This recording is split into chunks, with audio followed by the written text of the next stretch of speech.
Hello friends, स्वागत है आप सभी का हमारे इस चैनल बिनुस टीचिंग पे। तो आज का हमारा टॉपिक रहेगा साइंस में। आज साइंस आपको पढ़ाई जाएगी। तो चलिए देखते हैं आज गोलीय दर्पण क्या होता है। तो देखिए, गोलीय दर्पण, गोलीय दर्पण होता क्या है। इसको इंग्लिश में स्फेरिकल मिरर कहते हैं। स्फेरिकल मिरर, ये क्या होता है। अब मिरर तो आप जानते हैं आपके घर में होता है, जिसमें आप अपना चेहरा देखते हैं अच्छा सा। तो ये स्फेरिकल मिरर क्या होता है। देखिए, जैसे मान लीजिए एक कोई गोल कांच है। जैसे मान लेते हैं विद्युत बल्ब होता है, तो विद्युत बल्ब उसमें कांच गोल होता है, उसको काट के निकाल लीजिए आप।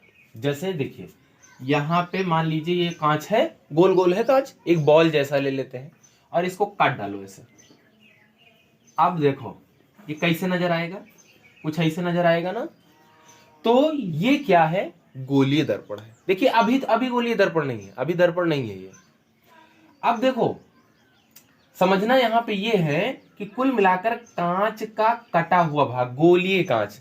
अब जैसे गेंद फूट जाती है तो देखते हैं आधी वो कटोरी जैसी दिखती है, तो वो पीछे का भाग गोलीय होता है ना, गोलीय हो जाता है। अगर आप उसमें एक तरफ पेंट कर दें, अब जैसे मैंने अंदर तरफ इसको पेंट कर दिया, जैसे आपके घरों में जो दर्पण होता है उसमें पीछे एक तरफ पेंट रहता है, तभी हम देख पाते हैं। अदरवाइज अगर उसमें पीछे पेंट ना किया गया हो तो होगा क्या कि आपको आर पार दिखने लगेगा, आपको आपका चेहरा नहीं दिखेगा।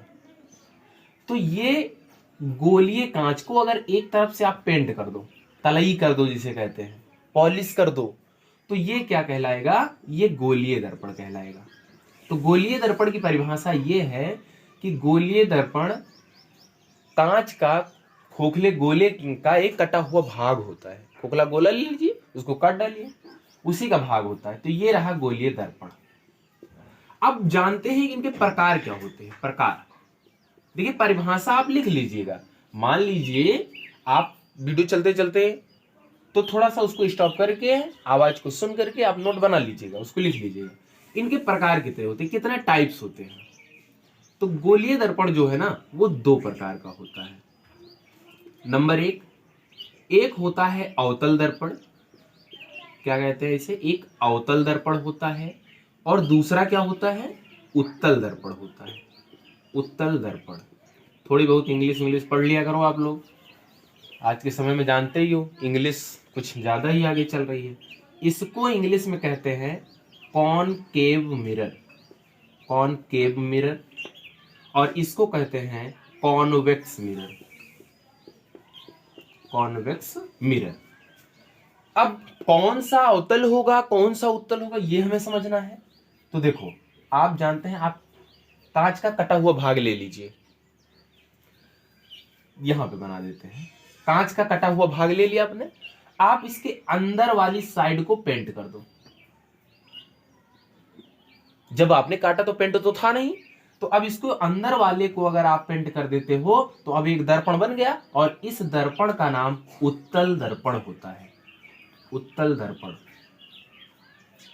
यदि गोलीय दर्पण, यदि कांच के खोखले गोले के कटे हुए भाग को दबे हुए तल को पेंट कर दे तो इस प्रकार बना दर्पण उत्तल दर्पण कहलाता है।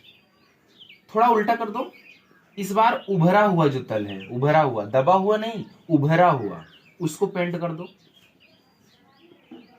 आपने पेंट, ये डॉटेड लाइनें ये बता रही हैं कि आपने इसको पॉलिश कर दिया है। ये उत्तल, और उसके बाद इसको कहते हैं अवतल दर्पण।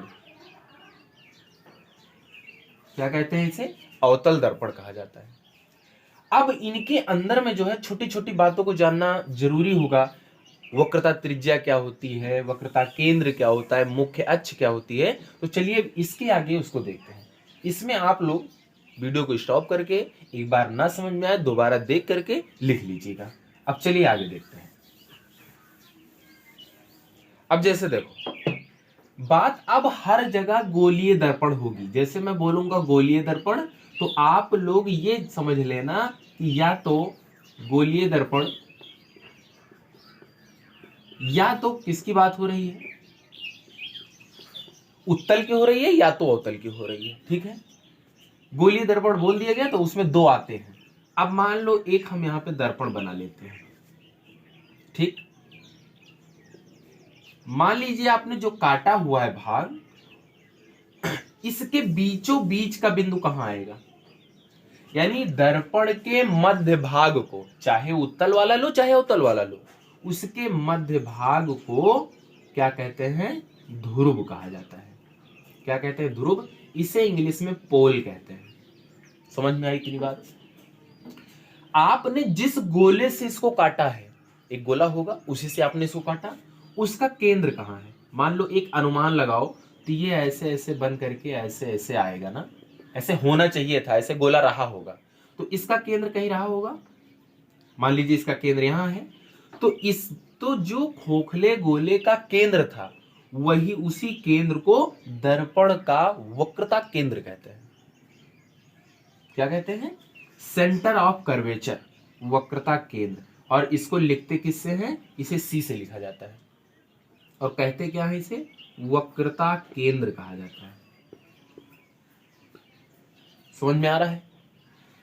अब एक होता है कि केंद्र को आप ध्रुव से मिला दो एक सीधी रेखा के द्वारा, तिरछा नहीं करना है, सीधी सीधी रेखा से मिला दो।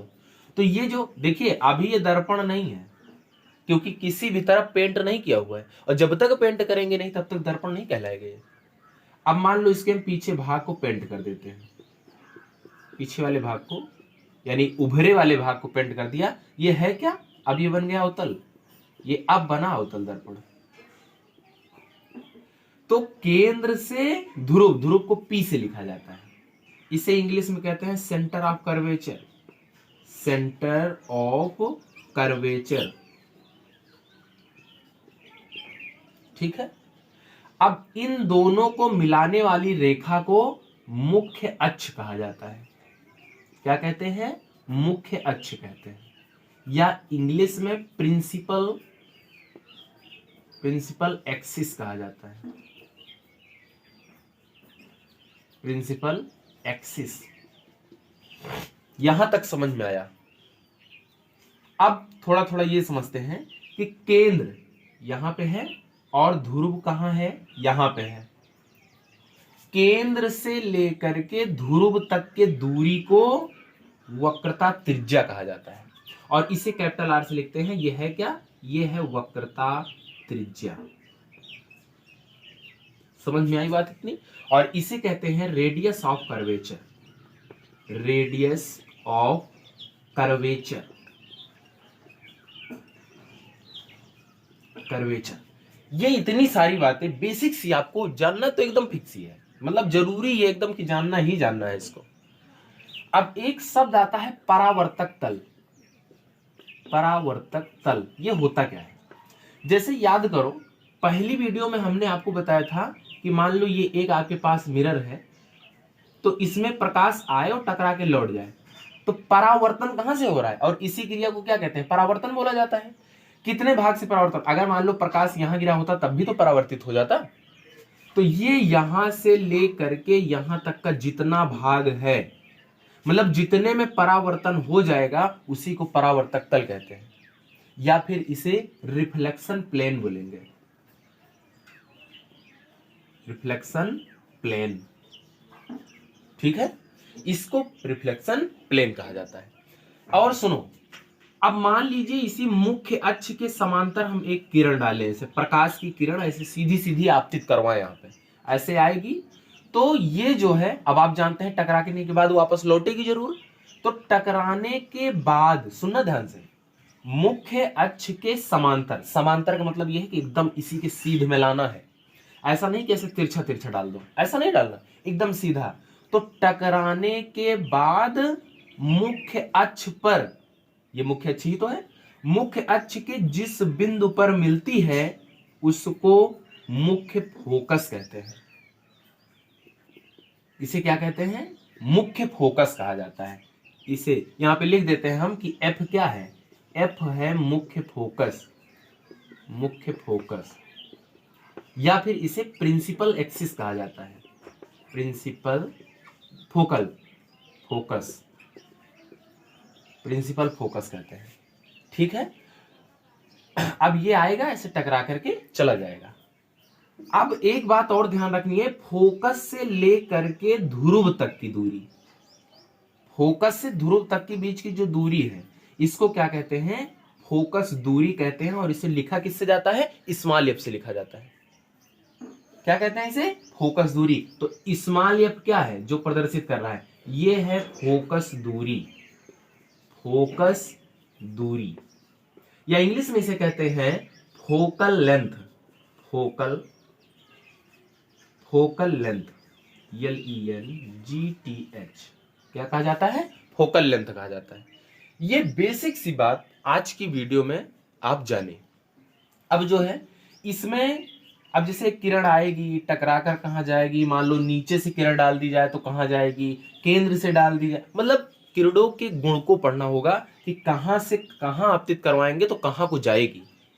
मिलते हैं अगली वीडियो में, और तब तक आप पढ़ते रहिए और नेक्स्ट वीडियो में आपको वो सारी बातें बताई जाएंगी। ओके दोस्तों, थैंक यू।